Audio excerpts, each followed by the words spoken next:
नमस्कार दोस्तों, मैं पंकज मिश्रा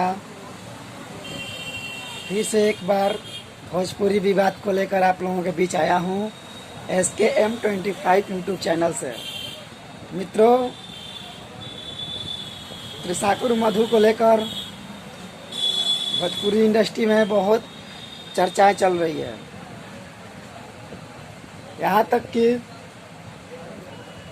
कुछ लोग तो ये कह रहे हैं कि पूरा भोजपुरी बदनाम हो गया है, भोजपुरी देखने लायक नहीं है, भोजपुरी सुनने लायक नहीं है।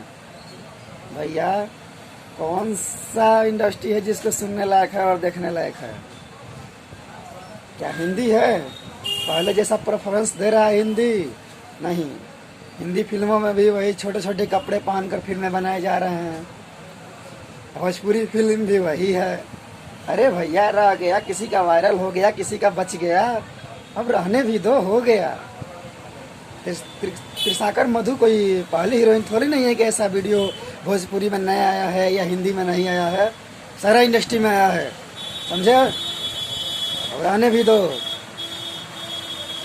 ये वीडियो जिसने भी वायरल किया, जिसने भी किया, ये सब गलत किया है, ठीक है? अब मैं हाथ जोड़ के यही करूँगा कि अपनी मिट्टी भोजपुरी को बदनाम करने से बचाएं और रोकें। घर की मामला है, घर में ही शांत कर लें, बाहर ना जाने दें। और जब कुत्ता इसने शेयर किया, उस साले मुझे मिल जाए तो मैं उनसे यही पूछूंगा कि साला तू पहली बार वीडियो शेयर कर रहा है, कुत्ता कहीं का। लेकिन क्या करूं, भोजपुरी मेरी माँ है, भोजपुरी मेरी मातृभाषा है और भोजपुरी को मैं दिल से इज्जत करता हूँ, इसलिए अब रहने भी दो। सारे यूट्यूब चैनल कारों से बोल रहा हूँ त्रिशाकर मधु जी के बारे में, अब बंद करो। क्या हुआ क्या नहीं हुआ। अगर इतना ही तुम लोगों को किसी का दिखाने में दिलचस्पी है तो शुरू से लेकर अंत तक हीरोइनों को दिखाओ, क्यों उससे भोजपुरी बदनाम नहीं हुआ है? कुछ दे सकता है मुझे जवाब? हाँ, त्रिशाकर मधु जी ने गलती किया है, उनको माफ़ी मांगना पड़ेगा, पूरे भोजपुरी समाज से माफ़ी मांगना पड़ेगा। जो भी ये गलती किया है उसको पूरे भोजपुरी समाज से माफ़ी मांगना पड़ेगा, ये पंकज मिश्रा का वादा है।